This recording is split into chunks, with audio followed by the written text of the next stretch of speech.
us. Yep, we're getting ready to go live. Okay.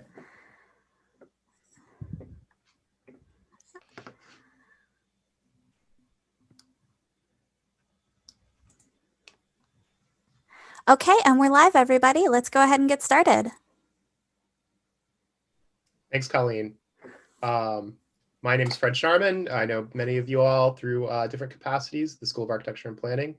So welcome to, I think, is this the fourth of our lecture series or third of our series for the fall of 2020? Unknown territory, a very appropriate theme for this kind of season and mood. And so I'm happy to introduce Simon Kim, principal and co-founder, along with Mariana Ibanez of Ibanez Kim. And I've known Simon for over a decade now, I realize. We actually met in Inner Mongolia, but that's probably a story for a different time. Ever since we've met, I've really been fascinated by the wide range of interests that's evident in Simon's work as a researcher, practitioner, and teacher. He has an international set of degrees from the Architectural Association in London and from MIT and Cambridge. He has a similarly international professional background that includes work with Geary Partners and Zaha Hadid Architects. He has a teaching resume that includes work at MIT, Harvard, Yale, the AA, and at Penn, where I've been lucky to have been able to visit his students for several years. But despite all this intense background in kind of architecture as architecture, I think what's probably most exciting about Simon's work is how effectively it plays well with others from outside. I've known him to collaborate with artists, dancers, theater productions, filmmakers, graphic designers, and of course, people from all of architecture's sibling disciplines, especially in landscape architecture and urban design. But even beyond that, Simon also likes to work with people that aren't even human in the first place. His non-human collaborations include making spaces alongside animal existences, with machine intelligence, spaces and forms that are co-made in conjunction with even the tendencies of basic raw matter itself. And this work might make space that is not for the human at all, and rather than exclude forces of decay and change, like architecture usually tries to do, Simon invites these unknowns in like an old friend. And with that, I'm happy to welcome my friend, Simon Kim. Thank you. Hello, everyone. Thank you for joining to see this lecture today. And also a deep appreciation to Fred Sharman. Indeed, we've known each other quite a long time. I don't often think back to Inner Mongolia, but when I do, it's always with a smile and a slight grip of terror. And it is truly a story for another time. I was asked by Fred to come to present to you. I am very pleased to come to Morgan State University. I have had many talented students from your program come through Penn. Certainly, Corday Henry is one. Another is Prince Alexander. So why not get started on the lecture? I'm going to share my screen. Please bear with me.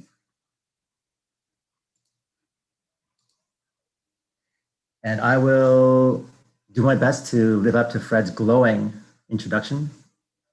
I do indeed work with Mariana Ibanez. We also have enjoyed immensely collaborations with those in the theater arts and also in engineering. So there is a third partner, Mark Yim, who is a roboticist from Penn Engineering, who's now the director of the GRASP Lab. So I've called my lecture today, The Raw and the Processed. It's a riff on Levi-Strauss, on how there is a kind of cultural shift that happened in intelligence culture based on food diet and the use of fire on food. And for us to process the rawness of matter, of data, of beingness and agency, and how we can shift that and turn architecture into new domains. So there's quite a lot of sub or partitioned groups of things I'd like to talk about. I think what we'll most likely get to is up to part 3. I'll do my best to speak quickly, but to the point. I know that we have 45 minutes. I'm going to start my lecture now. So to speak on The Shoulders of Giants. Let me first introduce the greatest of all. Her name is Donna Haraway. She wrote Cyborg Manifesto in 1995. I read it shortly afterwards in London at the Architectural Association, and it was a game changer. How you could be, in this case, a woman in the skin of a lion at the controls of a very powerful device that projects you as a new being, where you're not a woman, nor are you an animal. You are kind of an amalgam or cyborg of any disparate number of parts to continue to be layered and be projected into the world. It's a great painting. There's other versions of it I like by others. This is from even earlier, 1971, by the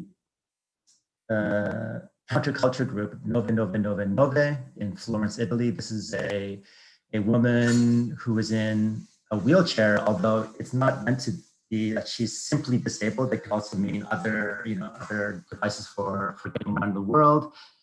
And she has a heads-up display that then projects her into both forest, i.e. nature, and also infrastructure. And she's one among it all.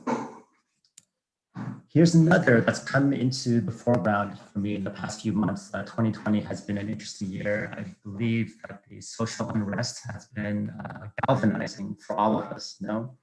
And I feel very strongly about the Black Lives Matter movement and to support it, to see it succeed and to thrive.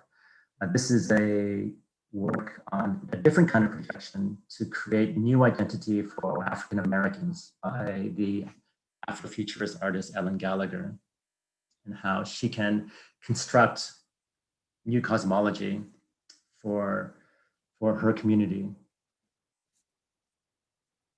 And the work that we do is best described through, I'm going to give you two other slides where in this one, Susana Suarez, this was shown at the Design of the Elastic Mind exhibition at the MoMA not so long ago, that we and other things and other agents can thrive or coexist. And if not thrive, then at least make critical our assumed relationships and hierarchies, so that in this vessel, there are bees, and the bees can react to certain pheromones or to certain chemicals in your breath to suggest if you are unwell as you breathe into this glass vessel.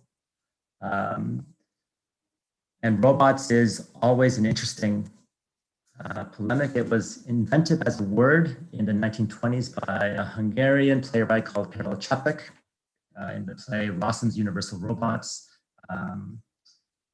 And then there has been continuations of this to say that there are non-human agents even in our own homes. So this is a critical work by now New York-based pair Anthony Dunn and Fiona Raby, looking at how you can have in a very stylized 70s view of a woman in her home with these agents that require attention in a different way, so that the interaction that we have isn't simply master-servant, but that these objects, like the relationship that I have with my printer. I don't want my printer to feel lonely, nor do I want my fridge to express anguish, right? We want them to do the task that we've made them for, but there are other dimensions that we may have that are lying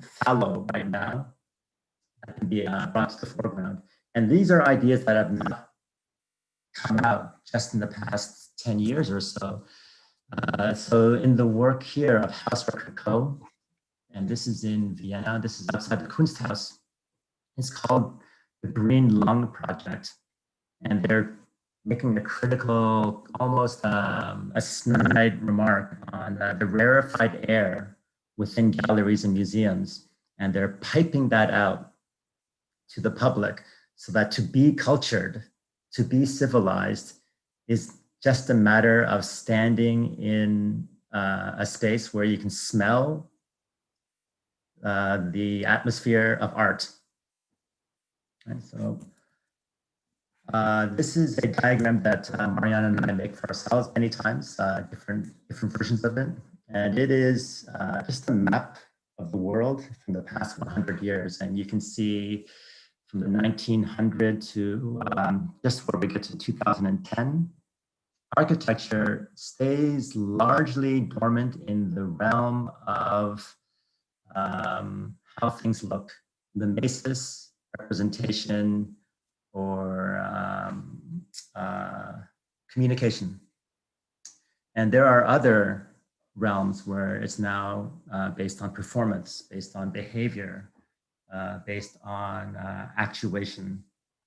And so I believe that, again, with this counterculture movement of archigram that we were speaking of before this lecture began, that there has been an alternative history that we should revive, simply because it's not crackpot theory that we kind of marginalize, but because these very potent ideas are now able to be made with ubiquitous componentry that prior to the 21st century was very difficult to get to. Micro components were only available to companies like IBM or to institutions like Harvard or MIT. Having said all that, for whom is this technology made? Who benefits from the great advances? And these advances, let's be honest, have been fantastic from the post-war period till now. Again, with the very good work of the activists of this year, I've been thinking a lot about technological apartheid, which is the denial of useful modern technologies to the third world or developing nations, and to what I'm calling techno-segregation, where not even all of our US citizens have accessibility to some of these game-changing devices. So I have children. I don't know if many of you do, but I've read a sobering statistic that many youth have not logged into Zoom to see their teachers, not because they don't want to be taught, but simply because they either do not have extra iPads and MacBooks, but also they might not even have Wi-Fi. So we have to make explicit that technology cannot be an emancipator or the great liberator without making it very clear that it should be for all, that it should be a public commons. And this is the story of today and this lecture. So for me, and I'll read this, until public commons are made secure for everyone, especially our brothers and sisters who are Black US citizens, they are not secure at all. And these commons are the natural domains such as air, water, and wilderness, equal access, but they are also commons that are shared social creations such as cities, public spaces, and technologies. So to return to the 60s and 70s, just briefly, right? So let's talk about architecture that was uncommon or that presented different polemics. So here in the upper left, you can see the work of Walter Pichler and Hans Hollein, where architecture could be made aerosol. You spray architecture out. And if you think that architecture is simply a new atmosphere in which you enter, then why could it not be something that is sprayed? Maybe it's a smell, maybe it's a kind of a miasma that you wander into and you feel different spaces. And would that not satisfy the criteria? And then if you see this little pill, Hans Hollein suggested that you can have non-physical environments, such as a psychotropic drug that you ingest and it chemically alters your body chemistry, and you are in, again, the architectural space, right? And then they had other ideas such as architecture that you wear on your helmet, and they called it a small room. And in that small room, they had piped in sound, they had little TV screens, all manner of things. So what I'm going to present today isn't the signs of, Mariana and I being the young enfant terrible, but to, again, what I said in the earlier slides, to stand on the shoulders of giants, because now we are able to make their ideas happen through the able and the accessible components that are around us. 3D printing, micro-electromechanical components, MEMs, right? So the, motors, switches, all manner of devices. So here's a small sampling of what we're going to talk about. I do also want to say, because lest you think that we are also unable to produce architecture, and that's why we dwell in the realm of the weird, here is a range of projects for which Mariana and I have been direct project architects and project managers. So the 3 towers on top are projects that I've done for Zaha Hadid and Frank Gehry. The projects below, especially the London Aquatic Center, is a project that Mariana shepherded. So we know how to build. We just also choose to build other things. So here is a companion, an architectural companion. It's about this big. It's wound, custom wound carbon fiber in the shape of a speaker cone. We then grew mushrooms. We sprinkled mycelium on it and it flourished. And the reason why we have mushrooms on carbon fiber is that carbon fiber is conductive. As it happens, so are humans. So you and I, in a circuit, electricity will be shared. So this next slide is going to show that there is a field around the carbon fiber. So as you approach, your capacitance changes that field and it's making sound.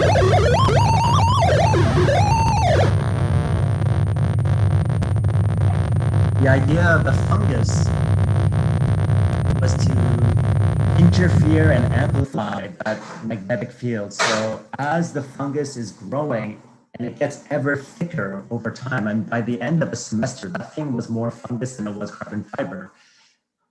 The capacitance changes, so the biological material interrupts and makes new the interaction that is caused by the carbon fiber. Just the same in this case. So instead of growth, what we have is decay. So again, carbon fiber, custom wound around a melon. And the melon we allowed to slowly break down and rot over weeks. And it became pretty disgusting as the cellular walls break down. But what happens is that the liquid gets absorbed into the carbon fiber and changes the quality of the carbon fiber interaction.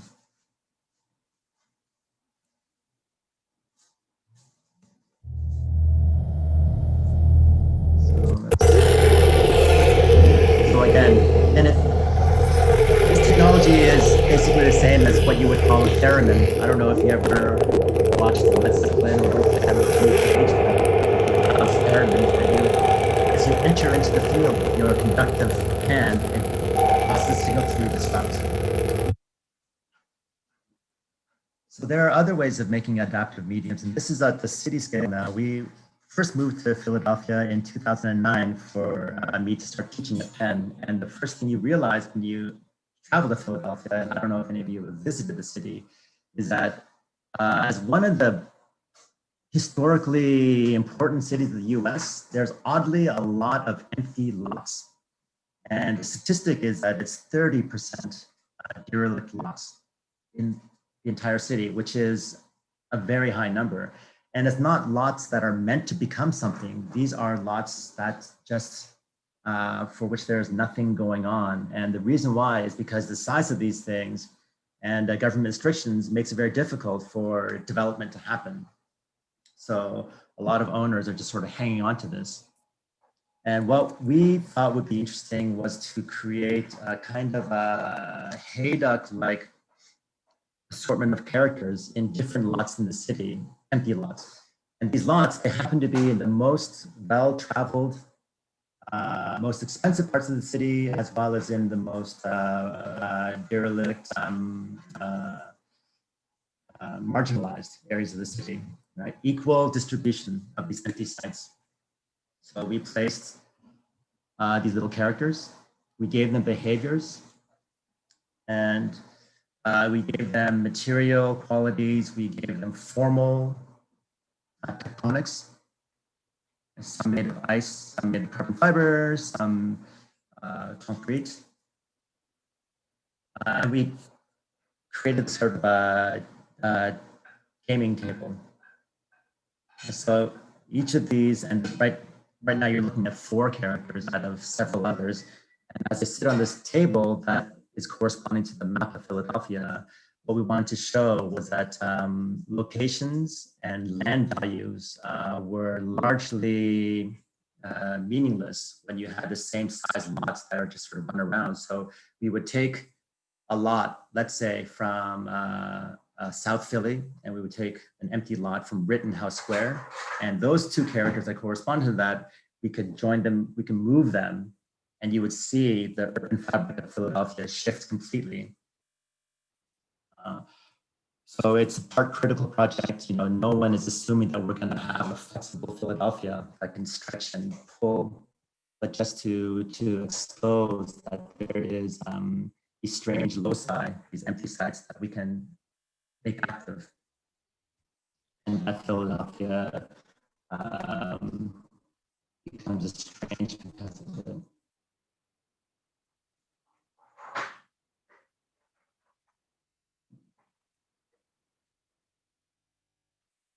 Here's another video, but I think I'll just skip through that. Here is one of those characters. This is Romulus, and it's located on Independence Mall. And it has little motors that it goes from becoming a square object and it flips open in what's called a hinge dissection to become a landscape object. That was a direct feed into what we did for the PS1 project, where we had these polygons that could change, so that in any given day, you might encounter a different landscape of features. As people go in, they push, pull, rearrange.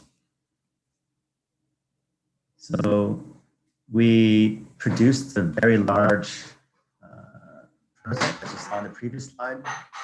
And we had several of these, and they're all different characters. So you can see groupings of different objects. So in this one, this was a half scale, right? It could be a table, it could be a chair, it could be a platform, depending on how you shift it around. And in large scale, we had these ones that, they can rock or tilt. And in full party mode, because this was also part of the I think it's called the, I don't know, there were headlining DJs that they had every weekend. So you can have some of them filled with LED strips or LED lights that can react and change.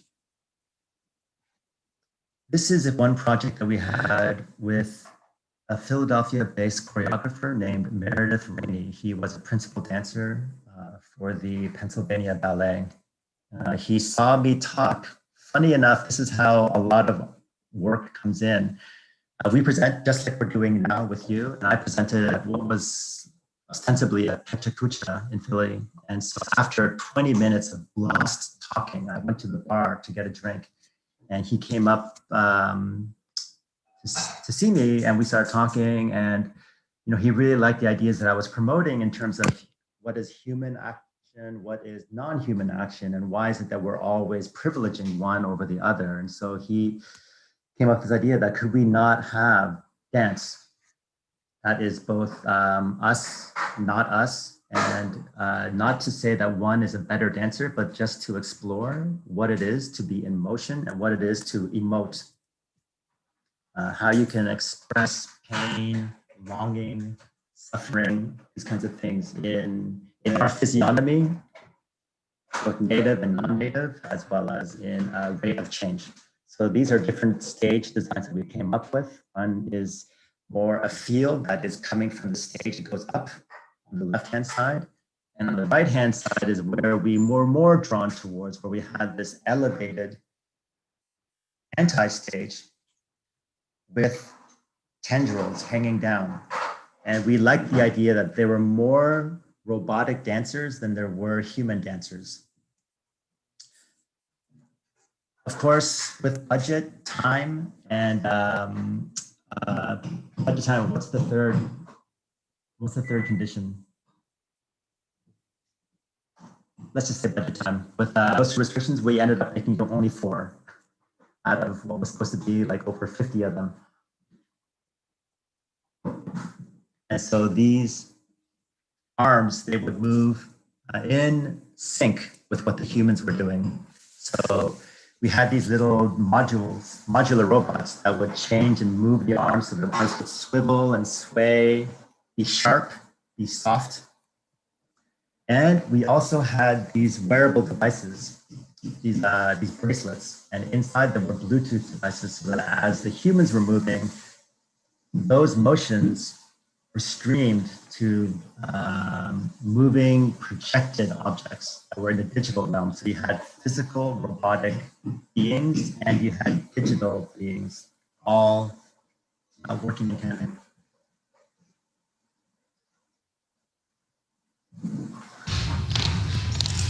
So this was one of our first workshops. So we actually read Donna Haraway with the dancers.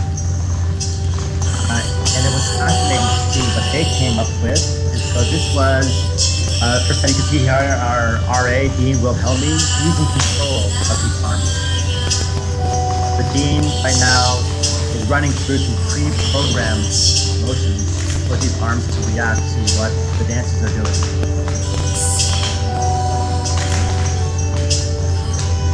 So he's almost like got a keyboard.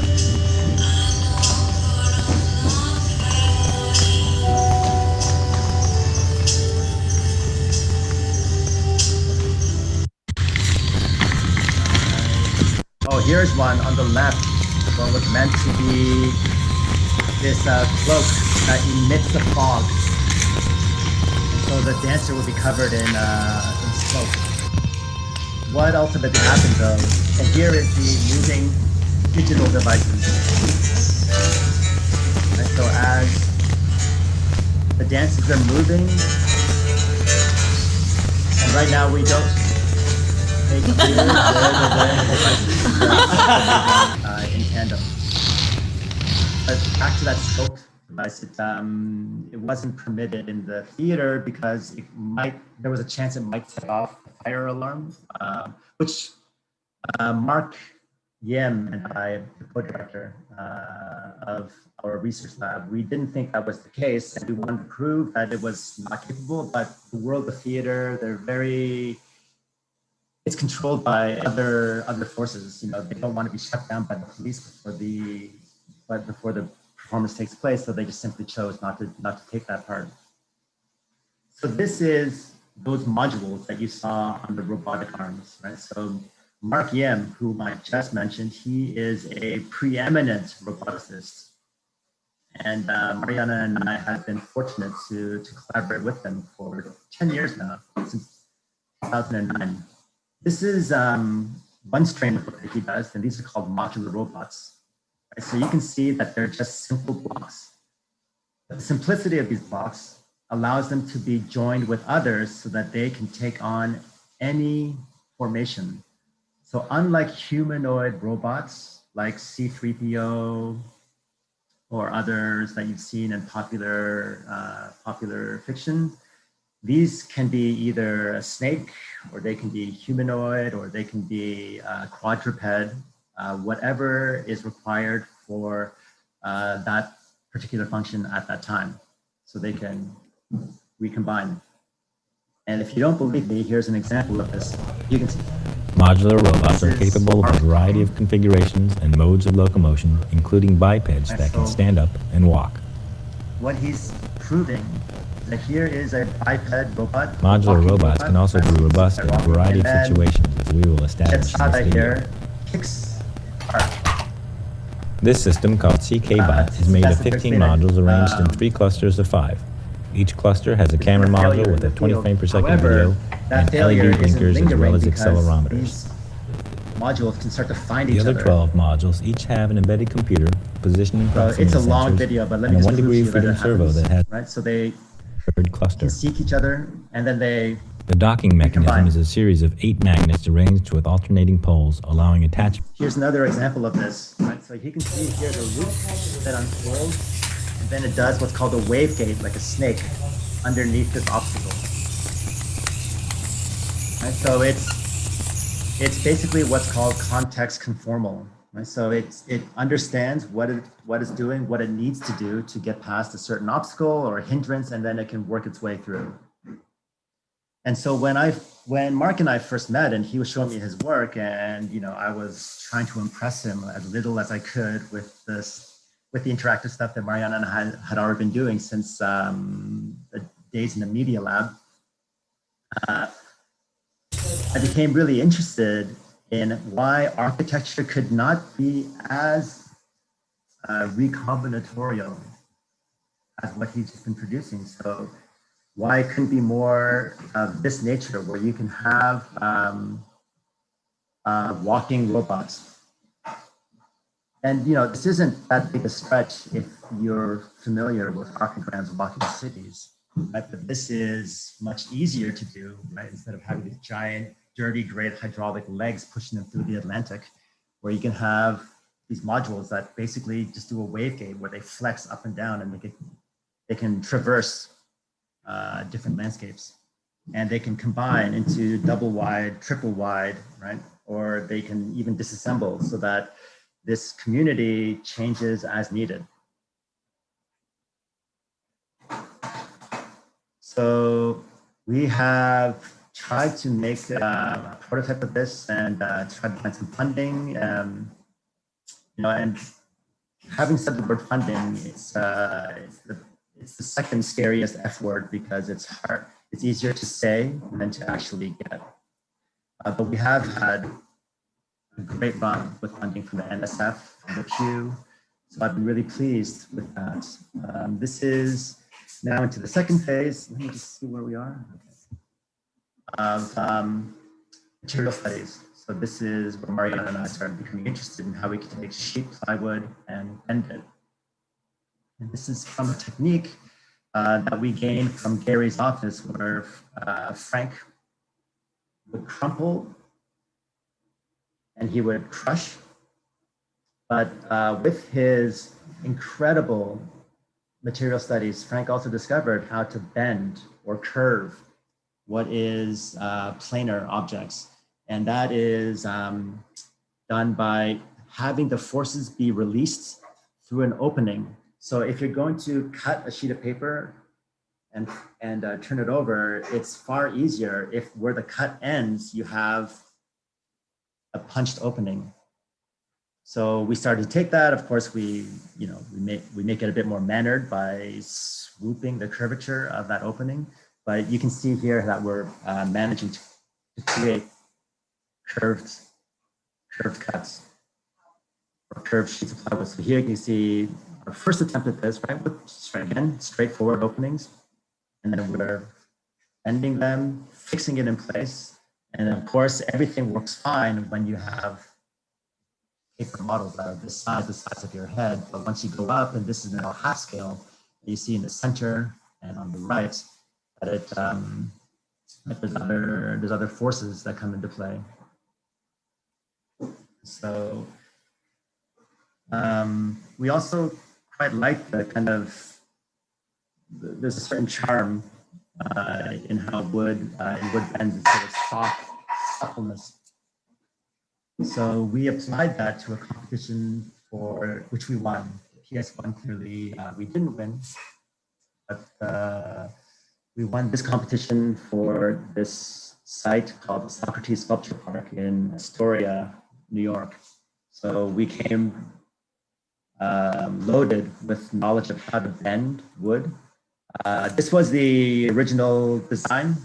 We wanted to have these hemispheres that don't require frames. They are monocoque, right? They hold themselves up. And we showed it to Zaha, a friend of ours, after we had left the office, and she remarked that they looked far too much like basketballs. And once you hear something like that, you cannot unsee basketballs. So we decided we're going to take another look at that, and we went with something that is more closer to the dome ceilings of Basilica. So we thought that it was, and also it's a bit more efficient. There's less waste of wood to produce these. So we made these dome spheres, we turned them sideways, and then we patented them so they went from large to small across the site.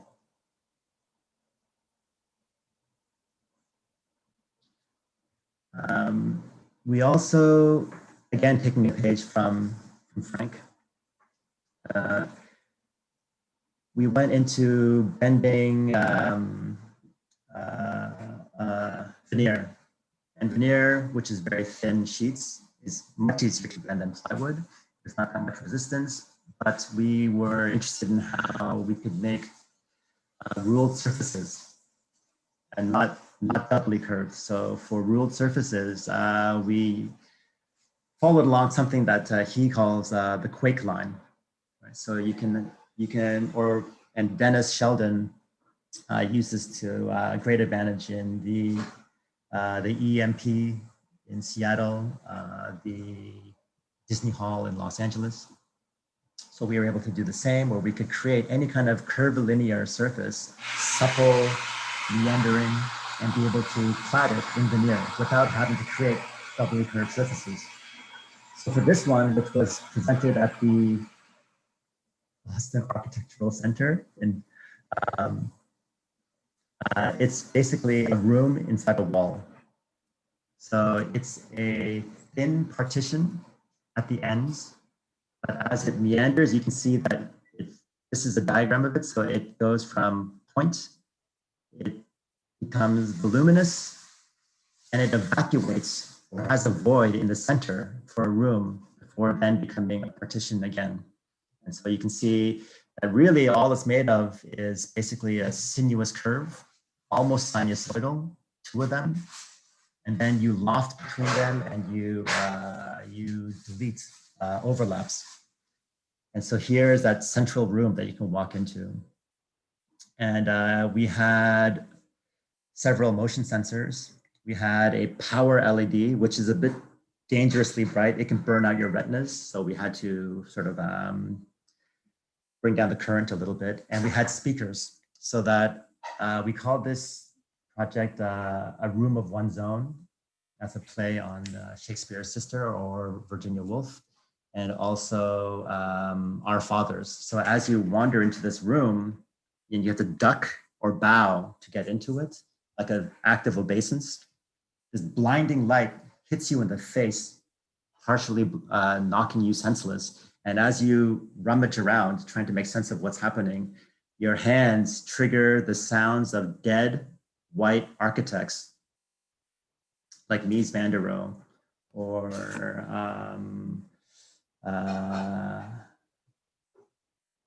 Walter Gropius, right? All telling you what architecture means. So it's basically a room for you to get brainwashed. So here's an early render of it. We wanted to plaster one side. The plaster turned out to be hugely, it would way too much. So it would actually, I think it would fall under its own weight. So we decided just to make veneer for everything rather than skim coat one side of it. Here's a physical model we made to test different photographs of it, and you can see how basically you enter in, and then you get pummeled with the wise words of our grandfathers.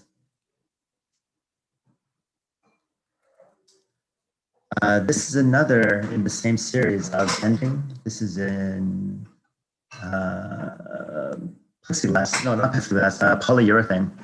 This one is super interesting. So it's a dodecahedron, a closed figure, but you don't see the flat faces that are actually pentagonal. What you see are cones that jut out, but the cones at their bases make the faces of the dodecahedron. And each cone is based on a very human impulse that whenever there's a cone, by nature, we want to look into the end of it. So I don't know if you can hear that. We have construction in our house right now. So there's drills and people. You might see somebody on a ladder soon. I am so sorry, but this is how we're going to deal with it. And there's only a few more minutes left. So when you look at the end of a cone, where we place the end, there would be a motion sensor, there would be a speaker, and there would be a light. So as you look at the end, this object knows that you're there. It then turns color. It will record what you say because you can whisper your secrets into it, right? Like, I cheated on my SATs, or I hate my mother-in-law, right? Whatever it is you want to say, right? So you can speak into this cone and tell it whatever your dark thoughts are or your joyful thoughts. And it listens and it records, but unbeknownst to you, what it will do is process your message by changing the pitch, where it'll go either an octave high or an octave low, and it'll change the speed to be slower or faster, so that at another time, without you knowing, it will broadcast your message to everyone around. So this was presented at the Boston Convention Center. So Mariana, I really like the idea of people interacting with architecture as familiar colleagues or companions. So a lot of these things we call our companion series. So like the Wong Kar-wai film, you can whisper your secrets, and this is from the movie In the Mood for Love. You whisper your secrets, and you can do that architecture, and then it shares it with everyone. But because it's processed your message, people won't necessarily know that it was Fred who was talking about how he cheated on his SATs. I'm sure he didn't do that. So again, a physical model to prove that we know what we're doing.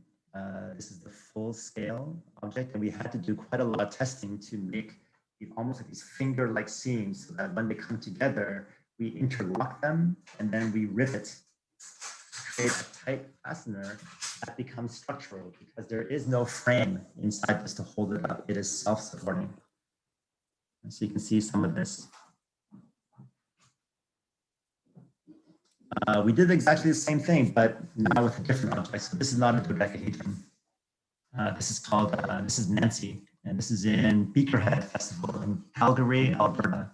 So the Canadians have their own version of Burning Man.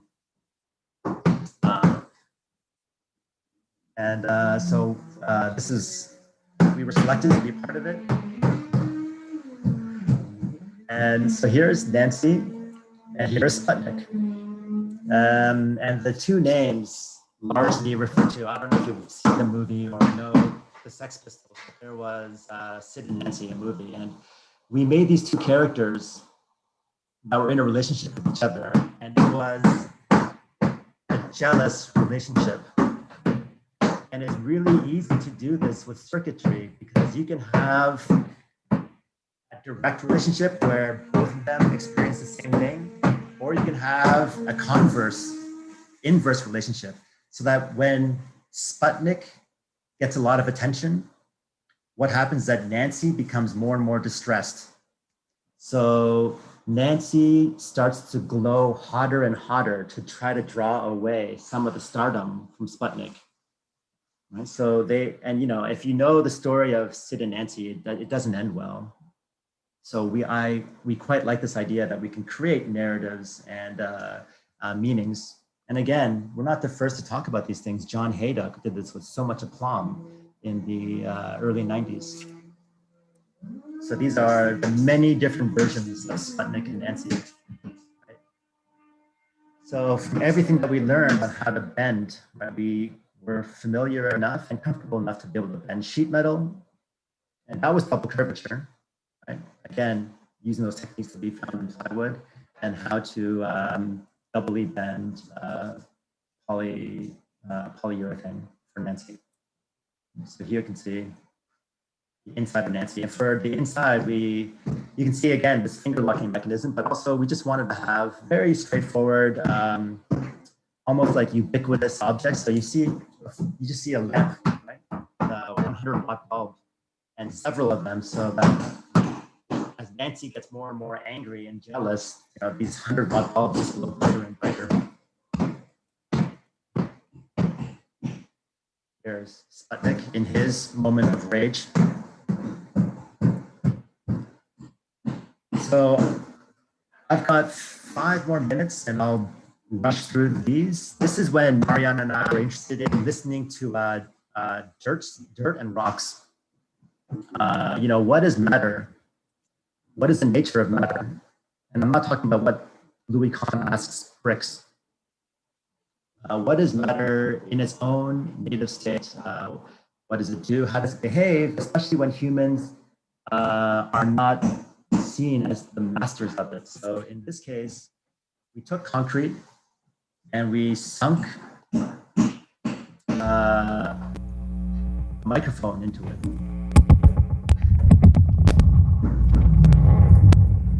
A contact mic. And we also cloaked the concrete inside latex. Right? So it's smooth, it's kind of kinky, but latex changes the sound. So concrete is fantastic at reverberations. Right? Because of its cementitious material, all manner of vibrations travel through its body. And so we decided to one-up this game. So instead of tapping and stroking it like a pet, we put it on a plate, and that plate is sitting atop a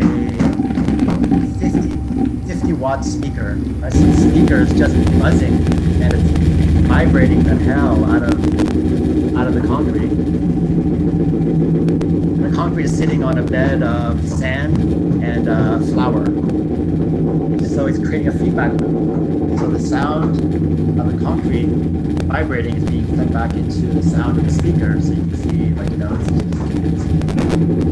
becomes a self-realization machine or being, self-realization being. So it doesn't need humans to make it feel good by going there, you're this way,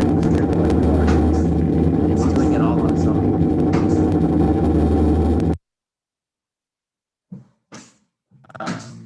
Is this a video? Yeah. So this was the first test just to see concrete.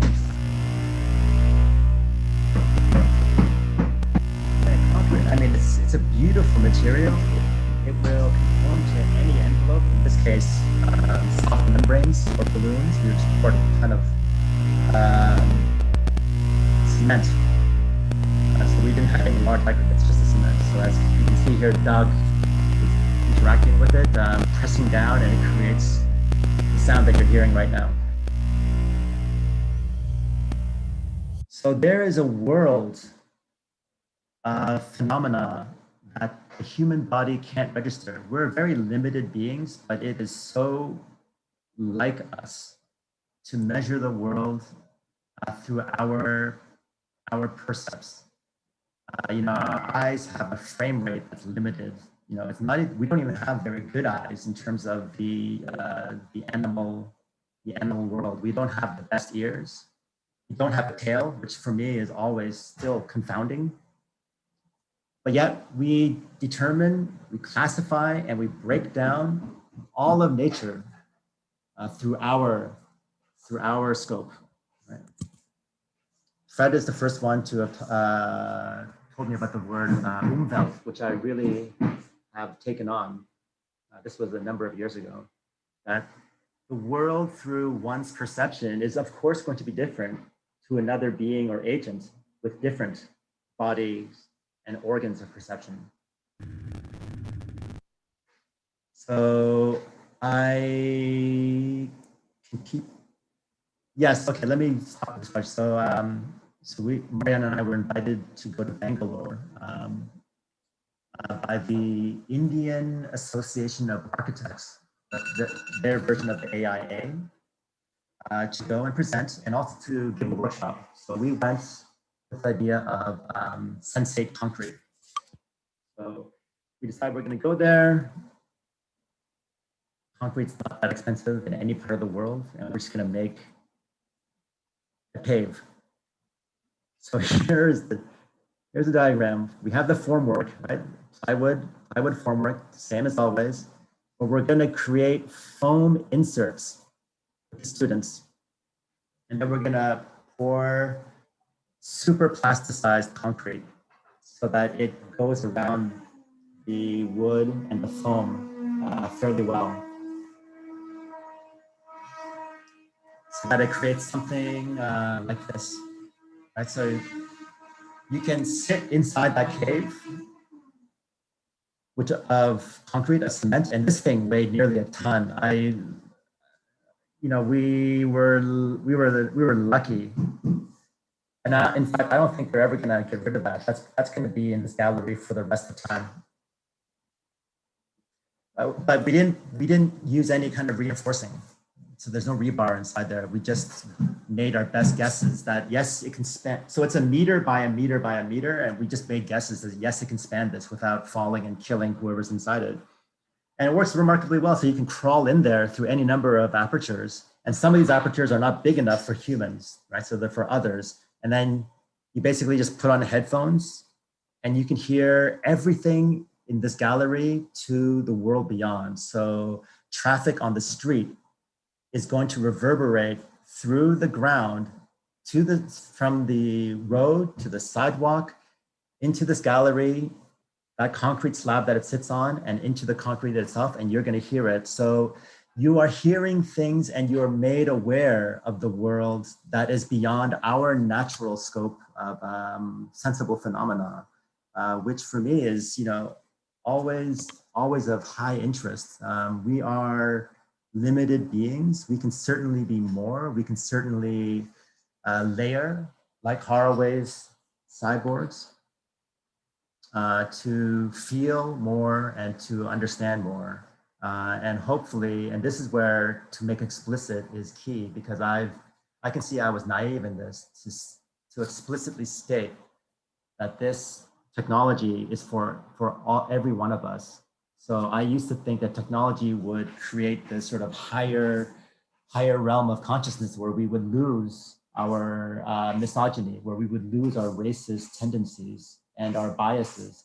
I say that's totally not gonna happen until we make explicit. This technology is for us to render ourselves new and realize that our implicit biases can hold us back and can actually be ruinous. So I'll end it there. Thank you so much. I hope that was timely and of interest to all of you. And I understand there's going to be a Q&A period, so let me have it.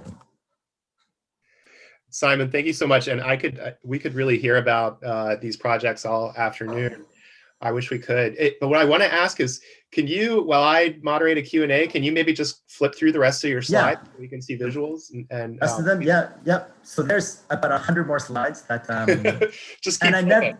Right. So here you can see, other projects. So I'll ask, and I'll ask anybody in the audience who has a question or a comment for Simon to throw that in the chat, and I'll surface them and moderate a discussion. But I wanted to take the privilege of starting, maybe because one thing that I always think of in relation to you all's work is the idea of companionship in commons, of course, and as a way of thinking beyond the idea of the pet. There isn't a kind of hierarchy there where there's somebody who's like the pet owner or and then the pet itself, that it's side by side. But I'm also seeing, I thought about this a little bit before, but I'm seeing a thread here that's also about conflict, that is about even embracing conflict, the conflict between objects, but also the conflicts that come up when you're collaborating and you're dealing with budget, or you're dealing with, Zaha says it looks like a basketball. So do you all talk about conflict explicitly in the office and about like making that productive too? Yeah, so that's the key word, to be productive, because you can have a conflict and it can become so centralized that you can't get past it. So we find ways of constructing new possibilities. And that might mean that the conflict doesn't get diminished, but it becomes something that we allow for discussion, rather than saying this is a taboo topic and no one can handle it. Although there are some topics that we will leave well alone. So for example, like, we're not going to take on a project that looks at anti-Semitism. No, I mean, Mariana is Jewish and so are my kids, and I'm not going to, or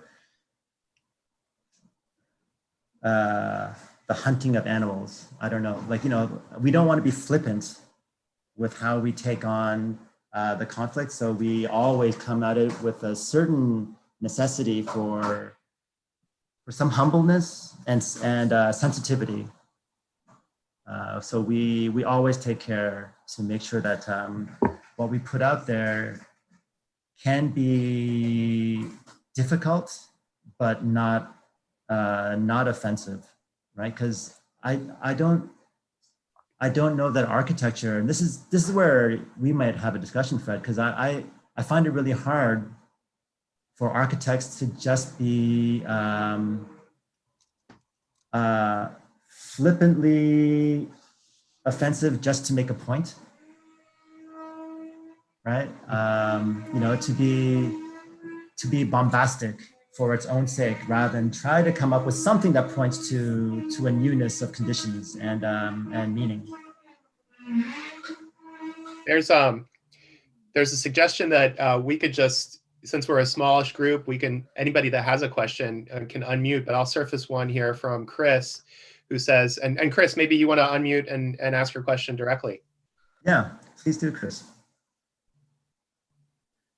I was trying to be anonymous, but no, I also wasn't working the chat very well. I was trying to edit and post it, but do you have a favorite medium to work in, or maybe it seems like you kind of in different projects choose different materials and then kind of challenge what those materials can do. Like, for instance, I was a builder, and so seeing things like the plywood bending and moving in all those other shapes is really, it just seems like you challenge the material with each different project, which is interesting. Yeah, thanks, Chris.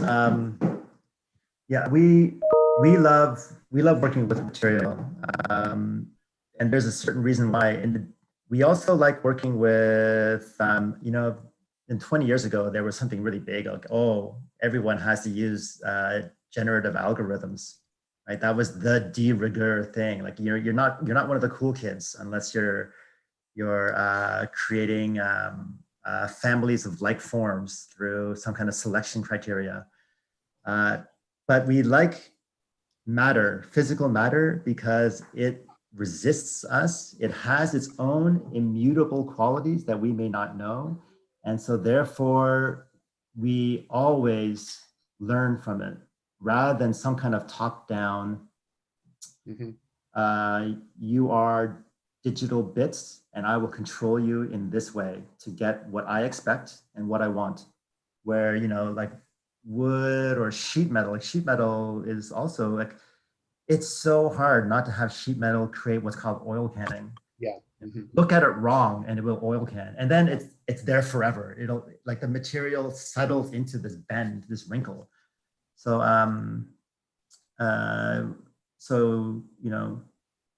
different temperatures will affect that. So we really like working with material, because then we have to always come at it from the conversational theory. Like, I would like you to do this, but you're doing this instead. So that's something for us to learn from, and it will become a feature rather than something that we have to control and dominate right? Because that's always what we do as humans. We want to be at the top of this hierarchical chain of beings, and everything is subservient to that. That's great. I could not have said it better to my first year students myself. And those who took studio with me in first year will know what I'm talking about. There's another question here from Maura. Maura, do you want to unmute and bring up your question? Sure. Hi, thank you so much for your talk. It was really fascinating. So I'm a landscape architecture student, and I'm curious to hear about how you think about site with your projects and how you decide whether to design for site specificity or non-specificity, and kind of like the strengths and challenges of either of those. Yeah, you know, I swear in my next life, I would want to be a landscape architect. And not just any, I want to be in my next life, Catherine Mosbach. I don't know if you know her work. She's so amazing. Where she's working with ground as a non-native, alien, confounding.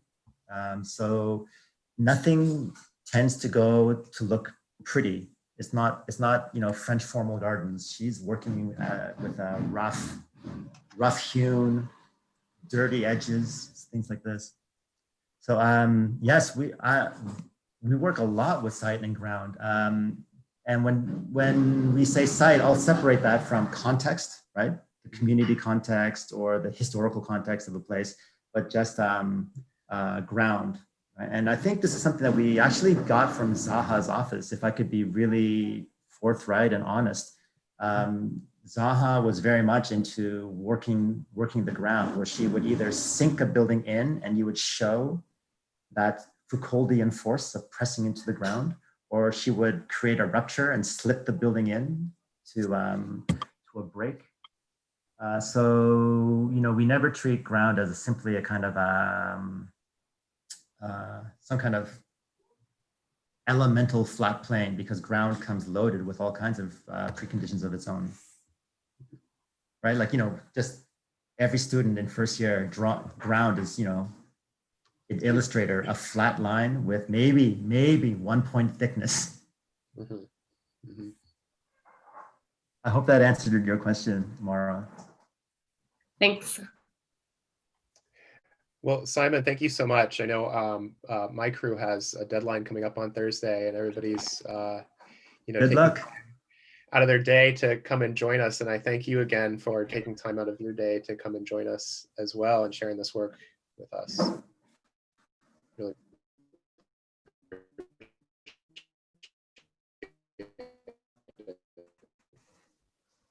Thank you so much, Simon. Yeah, thank you all. Thank you all. Yes. So anyway, Fred, I'll look forward to a continued conversation as always. As always, yeah. In cyberspace and in the concrete world. Hopefully face to face. I want to plug our next talk, which is next Tuesday, October 27th, at the same Zoom link. You can find it there. It's Ray Gastill, who'll be talking about post-industrial Pittsburgh, adaptation and transformation. So building on several of the things we've talked about here. Thanks to everyone who came out for this edition.